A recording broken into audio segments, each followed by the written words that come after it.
Welcome to my YouTube channel HR Educational Hub মৰমৰ ছাত্ৰ ছাত্ৰীসকল আজি আমি আলোচনা কৰিম অসম জাতীয় বিদ্যালয়ৰ ক্লাছ 6 ৰ সায়েন্সৰ চেপ্টাৰ 15 যেটো চুম্বক চেপ্টাৰ আছে এই চুম্বক চেপ্টাৰৰ যেটো প্ৰশ্নাৱলী আছে প্ৰশ্নাৱলীৰ 100% কোৱেশ্চন আনসাৰ আমি আলোচনা কৰিম আৰু লগতে আলোচনা কৰিম যিবোৰ পাঠৰ ভিতৰৰ যিবোৰ কোৱেশ্চন আছে এই কোৱেশ্চনবোৰ আমি কি কৰিম আলোচনা কৰিম মৰমৰ ছাত্ৰ ছাত্ৰীসকল প্ৰথমতে আমি প্ৰশ্নাৱলীৰ প্ৰশ্ন কেইটা আলোচনা কৰিম তাৰ পিছত আমি যিবোৰ ইম্পৰ্টেন্ট কোৱেশ্চন আছে হেকেটা আলোচনা কৰিম আৰম্ভ কৰিছো আজি ভিডিওটো চোৱা আৰু তোমালোকে এটা কথা মনত ৰাখিবা তোমালোকে 6 ৰ পৰা ক্লাছ 10 লৈকে সায়েন্স আৰু মেথছৰ সকলো ধৰণৰ এনসাৰ তোমালোকে ইউটিউব চেনেলতে পাই যাবা গতিকে তোমালোকে চেনেলটো সাবস্ক্ৰাইব কৰা তোমাৰ বন্ধু-বান্ধৱীৰ সৈতে শেয়াৰ কৰা আৰু যদি ভিডিওটো ভাল লাগে কমেন্ট কৰিবলৈ নাপাহৰিবা এক নম্বৰ প্ৰশ্নটোত কি কৈছে চোৱা শুদ্ধ উত্তৰটো বাছি উলিওৱা তেৰ শুদ্ধ উত্তৰটো তোমাৰ কি হ'ব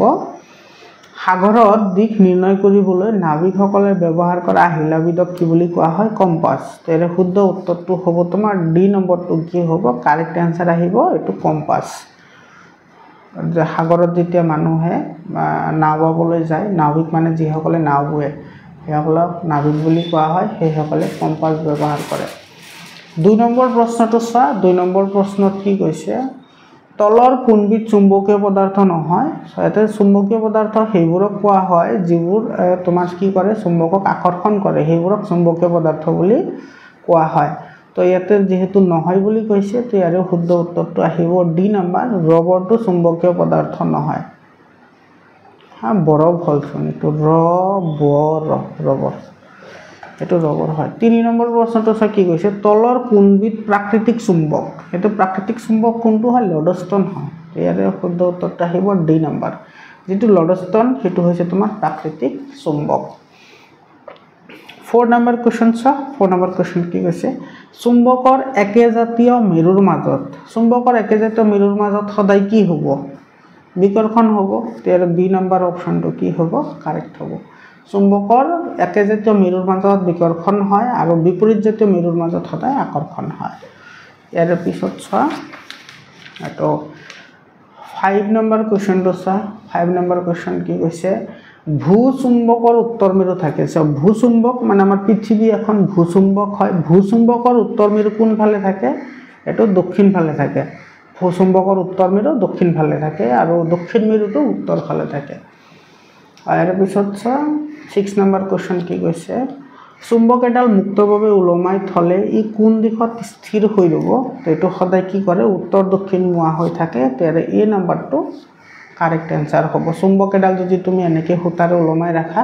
ই সদায় কি কৰিব এনেকে উত্তৰ দক্ষিণ মুৱাকৈ থাকিব 7 নম্বৰ কোৱেশ্চনটো কি কৈছে 7 নম্বৰ প্ৰশ্ন তলৰ চুম্বকীয় পদাৰ্থৰ শুদ্ধ শ্ৰেণীটো বাছি উলিওৱা এতে কোন কেটা তাৰ মানে চুম্বকীয় পদাৰ্থ আছে হেকেটা তুমি বাছি উলিয়াব লাগে এতে লুন নিকেল আৰু প্লাষ্টিক আছে এতে যেটো প্লাষ্টিক আছে হেকাৰণে এটো নহয় লুন নিকেল কোভাল্ট এতে গুটি কেটা ধাতু আছে তো এটো শুদ্ধ হ'ব লুন কাঠ এতে কাঠ আছে প্লাষ্টিক আছে এবোৰ তো চুম্বকে আকৰ্ষণ নকৰে গতিকে এটো নহয় কোভাল্ট এটো কাঠ আছে কাঠক তোমাৰ চুম্বকে আকৰ্ষণ নকৰে তো এটো নহয় তেৰ শুদ্ধ উত্তৰটো আহিব তোমাৰ বি নম্বৰটো বুজি পালানে 8 নম্বৰ কোৱেশ্চনটো 8 নম্বৰ কোৱেশ্চনত কি কৈছে তলৰ কোনটোৰ ক্ষেত্ৰত আকৰ্ষণ ঘটিব এতে সাউথ আৰু সাউথ দুটা একেলগে আছে তো এটো আকৰ্ষণ নঘটে ইফালে তোমাৰ নৰ্থ সাউথ এতে তোমাৰ গজাল আছে তো এটো আকৰ্ষণ কৰিবই তোমাৰ মূৰত তোমাৰ কি কৰে চুম্বকে মূৰৰে আকৰ্ষণ কৰে ইফালে আছে তোমাৰ সাউথ আছে আৰু কাছ আছে এটো নকৰে ইফালে নৰ্থ আৰু নৰ্থ আছে মানে একে মেৰু হয় নৰ্থ আৰু নৰ্থ এটো নকৰে তাতে নৰ্থ মানে হৈছে উত্তৰ সাউথ মানে হৈছে দক্ষিণ হয়নে এটো তো নহয় এটো এনএস চুম্বকৰ দুটা মেৰু থাকে এটা হৈছে নৰ্থ আৰু এটা হৈছে সাউথ নৰ্থ মানে উত্তৰ সাউথ মানে দক্ষিণ ইয়াৰ পিছত তোমাৰ 9 নম্বৰ কোৱেশ্চনটো কি কৈছে চুম্বক এডালৰ কোনটো অংশত আকৰ্ষণ বেছি এটো চুম্বকৰ সদায় মূৰত কি থাকে আকৰ্ষণ বল বেছি থাকে তো ইয়াৰ আনসাৰটো আহিব এ নম্বৰটো শুদ্ধ উত্তৰ বুজি পালানে এৰ পিছত 2 নম্বৰ প্ৰশ্নটোত কি কৈছে 2 নম্বৰ প্ৰশ্নটো 2 নম্বৰ প্ৰশ্নত কি কৈছে চুম্বক কাক বোলে দুবিধ ভিন ভিন প্ৰকাৰৰ চুম্বকৰ উদাহৰণ দিয়ে চুম্বক কাক বোলে চোৱা যিবোৰ পদাৰ্থই লু আৰু চুম্বকীয় পদাৰ্থক আকৰ্ষণ কৰে তাকে চুম্বক বোলে আৰু দুবিধ ভিন ভিন প্ৰকাৰৰ চুম্বকৰ উদাহৰণ হ'ল দণ্ড চুম্বক বুটাম আকৃতিৰ চুম্বক এই দুটা মৰমৰ ছাত্ৰ ছাত্ৰীসকল যদি তোমালোকৰ পিডিএফ ফাইল লাগে তোমালোকে পিডিএফ ফাইল পাই যাবা তোমালোকে ভিডিওটো শেষলৈকে চাই থাকা আৰু ক্লাছ 6 ৰ পৰা ক্লাছ 10 লৈকে সায়েন্স আৰু মেথছৰ সকলো ধৰণৰ এনসাৰ এইটো ইউটিউব চেনেলতে ডিসকাশন কৰা হ'ব আৰু তোমালোকৰ পৰীক্ষাত কেনেকুৱা ধৰণৰ প্ৰশ্ন আহিব পাৰে তেনেকুৱা ধৰণৰ প্ৰশ্ন আমি আলোচনা কৰিম তোমালোকে ইউটিউব চেনেলটো ৰেগুলাৰলি চাই থাকিবা ভিডিওটো যদি ভাল লাগে কমেন্ট কৰি জনাবা আৰু তোমাৰ বন্ধু বান্ধৱীৰ সৈতে শেয়াৰ কৰিবা ইয়াতে চোৱা 2 নম্বৰ চুম্বকীয় পদাৰ্থ আৰু অচুম্বকীয় পদাৰ্থ কাক বোলে প্ৰত্যেকৰে দুটাকৈ উদাহৰণ দিয়া মৰমৰ ছাত্ৰ ছাত্ৰীসকল এইটোৰ এনসাৰ এনেদৰে লিখিবা চুম্বকে যিবোৰ পদাৰ্থক আকৰ্ষণ কৰে সেইবোৰ পদাৰ্থক চুম্বকীয় পদাৰ্থ বোলে যেনে লু নিকেল এইবোৰ হৈছে চুম্বকীয় পদাৰ্থ এইবোৰটো মানে চুম্বকে আকৰ্ষণ কৰে ইয়াৰ পিছত তোমাৰ অচুম্বকীয় পদাৰ্থটো এনেদৰে লিখিবা যিবোৰ পদাৰ্থক চুম্বকে আকৰ্ষণ নকৰে সেইবোৰ পদাৰ্থক অচুম্বকীয় পদাৰ্থ বুলি কোৱা হয় যেনে কাঠ বা ৰবৰ এইবোৰক চুম্বকে আকৰ্ষণ নকৰে 3 নম্বৰ প্ৰশ্নটো চোৱা 3 নম্বৰ প্ৰশ্নত কি কৈছে চুম্বকৰ আৱিষ্কাৰ কি দৰে হৈছিল চুম্বক মানে যে কেনেকৈ আৱিষ্কাৰ হৈছিল হেতু আমি লিখিব লাগে মৰমৰ ছাত্ৰ ছাত্ৰীসকল তোমালোকে মেইন চেপ্টাৰবোৰ সদায় পঢ়ি থাকিবা কাৰণ আজিকালি মেইন চেপ্টাৰটো বহুতে দৰকাৰ হয় তোমালোকে মেইন চেপ্টাৰবোৰ পঢ়িবই লাগিব এটোৰ এনসাৰ তোমালোকে কেনেদৰে লিখিবা চুম্বকৰ আৱিষ্কাৰ হৈছিল গ্ৰীচ দেশত বহু বছৰৰ আগতে গ্ৰীচ দেশত ম্যাগনেছ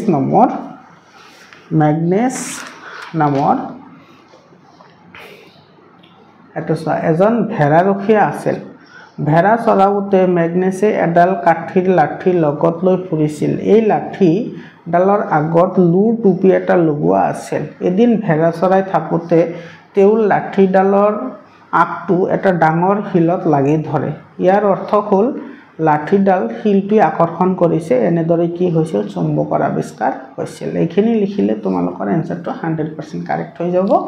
এটো ডাইৰেক্টলি কিতাবৰ পৰা লিখিছো এটা গোটেইটা এনসাৰ কিতাবৰ পৰা লিখা হৈছে তোমালোকে যদি কিতাপটো পঢ়িছা তেতিয়া হলে নিশ্চিতভাৱে গম পাইছা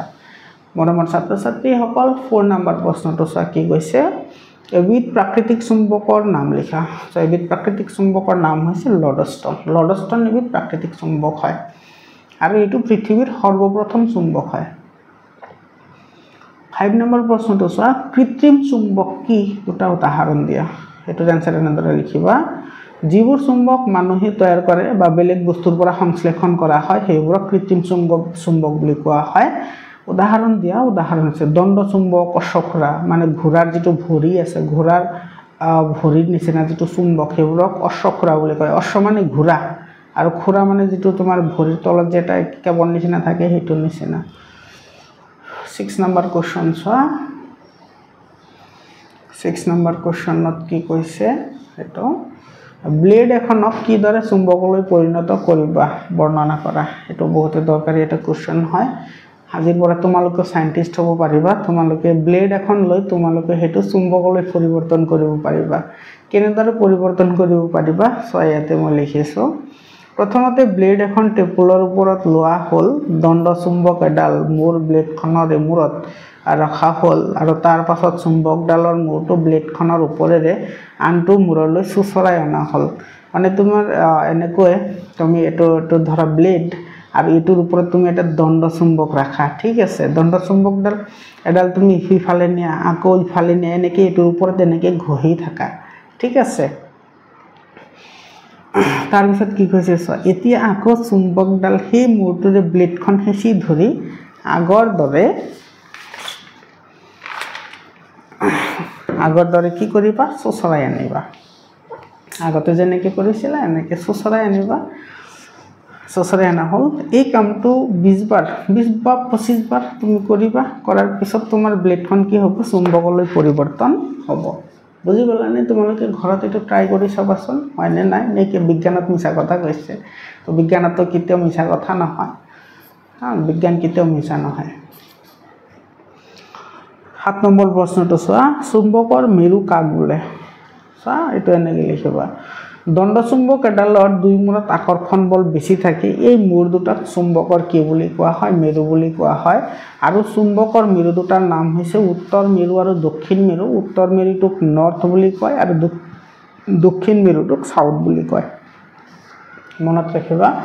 এৰ পিছত চা চুম্বকৰ দুটা ধৰ্ম উল্লেখ কৰা বহুত ইম্পৰ্টেন্ট হয় চুম্বকৰ ধৰ্ম হেতু কি আছে চা চুম্বকে লুজাতীয় পদাৰ্থক কি কৰে আকৰ্ষণ কৰে লুজাতীয় পদাৰ্থ মানে যিবোৰ ধাতু আছে সেইবোৰক আকৰ্ষণ কৰে আৰু চুম্বকে সদায় উত্তৰ দক্ষিণ মুৱা হৈ থাকে যদি চুম্বক এডাল তুমি এনেকে উলমাই ৰাখা ই সদায় কি কৰিব উত্তৰ দক্ষিণ মুৱা হৈ থাকিব 9 নম্বৰ প্ৰশ্নটো চা ভূচুম্বক কি তো পৃথিৱীখন এডাল ডাঙৰ চুম্বকৰ দৰে ইয়াকে কি বুলি কোৱা হয় ভূচুম্বক বুলি কোৱা হয় তাৰ মানে আমাৰ পৃথিৱীখনকে আল্টিমেটলি ভূচুম্বক বুলি কোৱা হয় সেই কাৰণে তোমাৰ চুম্বক এডাল উলমাই ৰাখিলে তোমাৰ হেতু কি হয় উত্তৰ দক্ষিণ মুৱা হৈ থাকে কাৰণ আমাৰ পৃথিৱীখন এখন চুম্বক হয় তো চুম্বকে উত্তৰ মেৰুক দক্ষিণ মেৰুক আকৰ্ষণ কৰিব আৰু দক্ষিণ মেৰুৱে উত্তৰ মেৰুক আকৰ্ষণ কৰিব বুজি পালানে ইয়াৰ পিছত 10 নম্বৰ প্ৰশ্নটো চোৱা কি কৈছে চুম্বক এডাল মুক্তভাৱে উলমাই থলে কিয় উত্তৰ দক্ষিণাকৈ থাকে মই মাত্ৰ কলোৱে এটোৰ এনসাৰ তুমি এনেদৰে লিখিবা মোৰ ছাত্ৰ ছাত্ৰীসকল এনেদৰে লিখিবা চুম্বক এডাল মুক্তভাৱে উলমাই ৰাখিলে ভূচুম্বকৰ বলত ভূচুম্বক মানে আমাৰ যিখন পৃথিৱী আছে পৃথিৱীৰ যিটো মাটি হেতু এটা চুম্বক হয় ভূচুম্বকৰ বলত ই উত্তৰ দক্ষিণ মুৱা হৈ যায় ভূচুম্বকৰ উত্তৰ ফালে চুম্বকৰ দক্ষিণ মেৰু থাকে মানে ভূচুম্বক মানে আমাৰ পৃথিৱীখনৰ যিফালে আমাৰ পৃথিৱীৰ যিখন চুম্বক সেই চুম্বকৰ যিফালে তোমাৰ উত্তৰ মেৰু থাকিব সেইফালে চুম্বকৰ মানে দণ্ড চুম্বকৰ কি থাকিব দক্ষিণ মেৰু বিপৰীত হ'ব লাগিব কিন্তু উত্তৰ মেৰু থাকিলে দক্ষিণ মেৰু থাকিব আৰু দক্ষিণ মেৰু থাকিলে উত্তৰ মেৰু থাকিব আৰু ভূচুম্বকৰ দক্ষিণ ফালে ভূচুম্বকৰ উত্তৰ মেৰুটো থাকে বুজি পাইছানে ইয়াৰ পিছত চা 11 নম্বৰ কোৱেশ্চনটো চা 11 নম্বৰ কোৱেশ্চনটোত কি কৈছে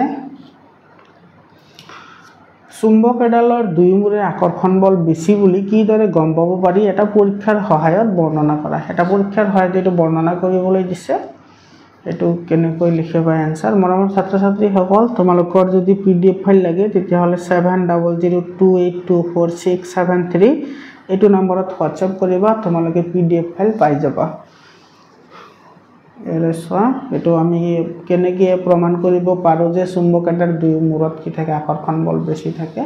এটোৰ এনসাৰ তুমি এনেদৰে লিখিবা এডাল দম্ব চুম্বক লোৱা হল কাখত বহুত আলপিন লোৱা হল লগে লগে চুম্বকডালে আলপিনবোৰৰ চুম্বকৰ মূৰে আকৰ্ষণ কৰি ললে চুম্বকৰ কিন্তু মূৰে আকৰ্ষণ কৰিছে তাৰ মানে তোমাৰ যদি এনেকুৱা এটা তুমি চুম্বক লোৱা এই চুম্বকৰ যেটো মূৰ আছে কিটো মূৰ আৰু ইটো মূৰ এই মূৰত তোমাৰ কি কৰিব আলপিনবোৰ আকৰ্ষণ কৰিব এই মূৰত আলপিনবোৰ আকৰ্ষণ কৰিব মাজত কিন্তু আকৰ্ষণ নকৰে কৰিব কম কৰিব কিন্তু তোমাৰ মূৰত কি কৰিব বেছিকে আকৰ্ষণ কৰিব কিন্তু দেখা গল যে চুম্বকৰ মাজ ভাগত বেছি আলপিন জমা হোৱা নাই কিন্তু দুই মূৰত বহুত পৰিমাণৰ আলপিন জমা হৈছে গতিকে ইয়াৰ পৰা বুজিব পাৰি যে চুম্বক এডালৰ দুই মূৰত কি থাকে আকৰ্ষণ বল বেছি থাকে বুজি পালানে এটো এনেকুৱা ধৰণৰ এটা চিত্ৰটো তুমি এনেকৈ আঁকিব পাৰা ইফালে তোমাৰ আলপিন বেছি থাকিব কিন্তু মাজ ভাগত আলপিন কি থাকিব কম থাকিব বুজি পালা 12 নম্বৰ কোৱেশ্চন চা 12 নম্বৰ কোৱেশ্চনত কি কৈছে চুম্বকৰ দুটা ব্যৱহাৰ উল্লেখ কৰা এটোতো একেবাৰে ইজি হয় যি জীৱনত স্কুলত আহা নাই হিও পাৰিব চুম্বক কত ব্যৱহাৰ কৰা হয় এটা কম্পাছত চুম্বক ব্যৱহাৰ কৰা হয় যেটো আমাৰ দিশ নিৰ্ণয়ক যেটো যন্ত্ৰ মানে উত্তৰ দক্ষিণ পূব পশ্চিম এনেকৈ আমি দিশ নিৰ্ণয় কৰাৰ কাৰণে যেটো যন্ত্ৰ ব্যৱহাৰ কৰো হেটোৰ নাম হৈছে কম্পাস এই কম্পাছত চুম্বক ব্যৱহাৰ কৰা হয় ৰেডিও বা টিভি তো কি কৰা হয় চুম্বক ব্যৱহাৰ কৰা হয় যেবোৰ সাউন্ড বক্স আছে হেতুটো তোমাৰ কি কৰা হয় আমাৰ চুম্বক ব্যৱহাৰ কৰা হয় আমাৰ মোবাইলত যিবোৰ স্পিকাৰ থাকে হেবোৰতো তোমাৰ চুম্বক ব্যৱহাৰ কৰা হয় 13 নম্বৰ প্ৰশ্নটো চোৱা কি কৈছে কোন ক্ষেত্ৰত আকৰ্ষণ আৰু কোন ক্ষেত্ৰত বিকৰ্ষণ হ'ব চুম্বকৰ কোন ক্ষেত্ৰত আকৰ্ষণ হ'ব বিপৰীত জাতীয় মেৰু হলে আকৰ্ষণ হ'ব আৰু কোন ক্ষেত্ৰত বিকৰ্ষণ হ'ব যদি একে জাতীয় মেৰু আহে তেতিয়া হলে তোমাৰ কি হয় বিকৰ্ষণ হয় এৰ পিছত এটো চোৱা এটো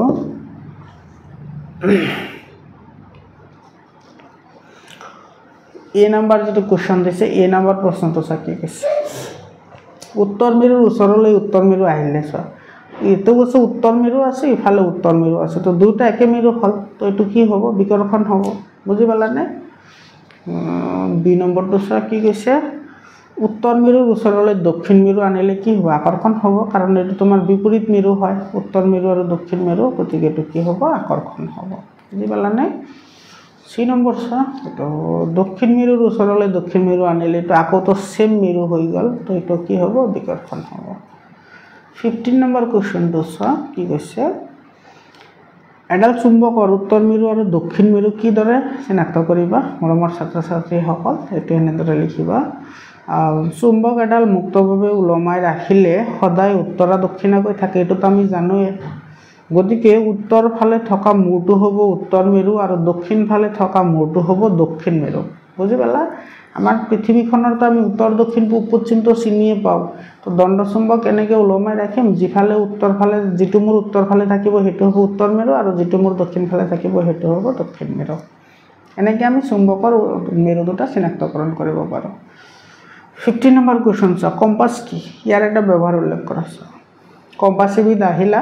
ইয়াৰ সহায়ত কি কৰা হয় দিশ নিৰ্ণয় কৰা হয়। তাৰমানে কম্পাছ হৈছে এবিধ দিশ নিৰ্ণয়ক যন্ত্ৰ, মানে উত্তৰ দক্ষিণ পূব পশ্চিম আমি চিনাক্তকৰণ কৰিব পৰা এটা যন্ত্ৰই হৈছে কম্পাছ। আৰু কম্পাছৰ ব্যৱহাৰ লিখিবলৈ দিছে, তো কম্পাছৰ ব্যৱহাৰ তুমি এনেকৈ লিখিবা। এইটো চোৱা, সাগৰত জাহাজ চলাওঁতে কম্পাছ ব্যৱহাৰ কৰে, কম্পাছৰ সহায়ত নাবিকসকলে দিশ নিৰ্ণয় কৰি লয়। ইয়াৰ পিছত 15 নম্বৰ কুৱেশ্যন চোৱা, 15 নম্বৰ কুৱেশ্যনত কি কৈছে, 16 নম্বৰ প্ৰশ্নটোৰ এনচাৰ তুমি এনেদৰে লিখিবা। এইটো চোৱা, লিড হৈছে এবিধ ধাতু, লিড হৈছে এবিধ ধাতু, ইয়াৰ সহায়ত সাংশ্লেষিক সূচক তৈয়াৰ কৰিব পাৰে। মৰমৰ ছাত্ৰ ছাত্ৰীসকল, ইয়াতে যিটো তোমাৰ লিড আছে, এই লিডটো তোমাৰ ছায়েন্সৰ ক্ষেত্ৰত এটা ধাতুৰ নাম বুজায়, কিন্তু এই লিড শব্দটো যেতিয়া তুমি বেলেগ লিটাৰেচাৰ ছাবজেক্টত ইউজ কৰিবা, তেতিয়া তোমাৰ লিড শব্দটোৰ অৰ্থ হৈছে তোমাৰ কোনো বস্তুক প্ৰতিনিধিত্ব কৰা বা কোনো এটা গ্ৰুপক তুমি লিড লোৱা বা তাৰ দায়িত্বভাৰ লোৱা, সেইটো বুজায়। বুজি পালানে? এতিয়া চোৱা, তাৰপিছৰ যিটো পেৰাগ্ৰাফ আছিল সেইটো কি কৈছে, চুম্বকৰ একে মেৰুৰ মাজত বিকৰ্ষণ আৰু বিপৰীত মেৰুৰ মাজত যে আকৰ্ষণ দেখুৱাবলৈ এটা পৰীক্ষা বৰ্ণনা কৰিবলৈ দিছিল, সেইটোৰ এনচাৰ তুমি এনেদৰে লিখিবা। এইটো চোৱা, এডাল চুম্বক সূতাৰে এডাল দণ্ডচুম্বক, যিটো তোমাৰ দণ্ডচুম্বক আছে সেইটো ওলমাই ৰাখি আন এটা দণ্ডচুম্বকৰ এটা মূৰ ওলমাই ৰখা হ'ল। এতিয়া চোৱা, এডাল সূতাৰে এডাল দণ্ডচুম্বক ওলমাই ৰাখি আন এটা দণ্ডচুম্বকৰ এটা মূৰ ওলমাই ৰখা চুম্বকৰ ওচৰত অনা হ'ল। ওলমাই ৰখা এইটো চুম্বকৰ ওচৰত অনা হ'ল, দেখা গ'ল যে চুম্বকটো পিছফালে গতি কৰিছে। মানে তুমি এনেকৈ এখন তুমি ওলমাই ৰাখিছা আৰু ইয়াতে তুমি এখন কি কৰিছা, আন এডাল দণ্ডচুম্বক তুমি আনিছা। যেতিয়া তুমি এইটো ওচৰলৈ আনিবা, তেতিয়া এই যিটো ওলমাই ৰখা চুম্বক আছে সেইটো কি কৰিব, এনেকৈ পিছফালে গতি কৰিব। এতিয়া চোৱা, এনেকৈ যদি পিছফালে যদি গতি কৰে, তাৰ মানে তুমি কি বুজি পাবা যে এই দুটাৰ মাজত কি হৈছে বিকৰ্ষণ হৈছে, তাৰ মানে এই দুটাৰ মেৰু কি আছে একে আছে। বুজি পালানে? এতিয়া আমি কি কৰিম, তাৰপিছত এইটো আমি ওলোটাই দিম, ওলোটাই দিয়াৰ পিছত এইটো আকৌ ওলমাই ৰখা যিটো চুম্বক আছে সেইটোৰ ওচৰলৈ আনিম। আমি দেখা পাম যে এইটো কি কৰিব, লাহে লাহে এইটোৰ ওচৰ চাপি আহিব, তাৰমানে এই দুটাৰ মাজত কি হ'ব আকৰ্ষণ হ'ব, অৰ্থাৎ এইটো হ'ব বিপৰীত জাতীয় মেৰু। বুজি পালানে? তো তুমি এইটো এনেদৰে লিখিবা। এইটো চোৱা, দেখা গ'ল যে চুম্বকটো পিছফালে গতি কৰিছে, অৰ্থাৎ চুম্বকডালে পৰস্পৰক বিকৰ্ষণ কৰিছে। আকৌ এইবাৰ আনটো মূৰ ওলমাই ৰখা চুম্বকৰ ওচৰলৈ অনাত চুম্বকটো আগবাঢ়ি আহিছে, মানে ওচৰৰ ফালে আহিছে, অৰ্থাৎ কি হৈছে আকৰ্ষণ হৈছে। বুজি পালানে? এনেকৈ প্ৰমাণ কৰিব পাৰি যে একেজাতীয় চুম্বকীয় মেৰুৰ মাজত বিকৰ্ষণ হয় আৰু বিপৰীত জাতীয় মেৰুৰ মাজত আকৰ্ষণ হয়। বুজি পালানে? মৰমৰ ছাত্ৰ ছাত্ৰীসকল, এইখিনিতে আমাৰ অনুশীলনী শেষ হৈ গ'ল। এতিয়া আমি আলোচনা কৰিম তোমাৰ যিবোৰ অতিৰিক্ত প্ৰশ্ন আছে, সেই অতিৰিক্ত প্ৰশ্নৰ উত্তৰকেইটা আমি আলোচনা কৰিম। চোৱা, অতিৰিক্ত প্ৰশ্নৰ উত্তৰ কি কৈছে, চুম্বক ক'ত আৱিষ্কাৰ হৈছিল? গ্ৰীচ দেশত। আৰু কোনে আৱিষ্কাৰ কৰিছিল? মেগনেছ নামৰ এবিধ ভেড়াৰখীয়াই, এজন ভেড়াৰখীয়াই কি কৰিছিল? চুম্বক আৱিষ্কাৰ কৰিছিল গ্ৰীচ দেশত। এতিয়া এইটো 2 নম্বৰ প্ৰশ্ন চুম্বক কোনে আৱিষ্কাৰ কৰিছিল বহুত ইম্পৰ্টেন্ট হয় এই কোৱেশ্চনবোৰ তোমাৰ বিভিন্ন ধৰণৰ কম্পিটিটিভ এক্সামত আহিছে এটাৰ আনসাৰ লিখিবা এনেদৰে চুম্বক ম্যাগনেছ নামৰ মানুহ এজনে আৱিষ্কাৰ কৰিছিল এৰ পিছত 3 নম্বৰটো সোৱা ম্যাগনেট নামটো কেনেকৈ আহিল সোৱা ম্যাগনেট আৱিষ্কাৰ কৰা মানুহজনৰ নাম ম্যাগনেছ আছিল সেইভাবে তেওঁৰ নামেৰে মিলাই ম্যাগনেট নামটো ৰখা হৈছে ইয়াৰ পিছত শেষৰ প্ৰশ্ন আজিৰ কাৰণে প্ৰাকৃতিক চুম্বক কাক বোলে প্ৰাকৃতিক নিজে সৃষ্টি হোৱা চুম্বকক প্ৰাকৃতিক চুম্বক বোলে যেনে লডষ্টন বা ম্যাগনেটাইট এটো হৈছে এটা প্ৰাকৃতিক চুম্বক আৰু পৃথিৱীৰ সৰ্বপ্ৰথম চুম্বক এটো আৰু এই চুম্বকটো কোনে আৱিষ্কাৰ কৰিছিল ম্যাগনেছ নামৰ ভেৰৰখী এজনে আৱিষ্কাৰ কৰিছিল মৰমৰ ছাত্ৰ ছাত্ৰীসকল আশা কৰিছো তোমালোকৰ এই ভিডিওটো বহুত সহায়ক হ'ব আৰু তোমালোকৰ লগৰবোৰেও যাতে এইবোৰ এনসাৰ পাব পাৰে বা জ্ঞান অৰ্জন কৰিব পাৰে তাৰ কাৰণে তোমালোকে ভিডিওটো শেয়াৰ কৰা তোমালোকৰ যদি ভিডিওটো ভাল লাগিছে কমেন্ট কৰা আৰু তোমালোকে 6 ৰ পৰা ক্লাস 10 লৈকে সায়েন্স আৰু ম্যাথছৰ সকলো ধৰণৰ এনসাৰ এইটো ইউটিউব চেনেলতে পাই যাবা আৰু তোমালোকে সায়েন্সৰ যিবোৰ পিডিএফ আছে ম্যাথছৰ যিবোৰ পিডিএফ আছে হেতু তুমি 1 টকাও দিব নালাগে তুমি ডাইৰেক্টলি পিডিএফটো পাই যাবা তোমালোকে কেৱল ভিডিওবোৰ শেয়াৰ কৰিবা কমেন্ট কৰিবা লাইক কৰিবা মৰমৰ ছাত্ৰ ছাত্ৰীসকল আজিৰ কাৰণে এইখিনিয়ে আকৌ লগ পাম বেলেগ এটা ভিডিওলৈ ধন্যবাদ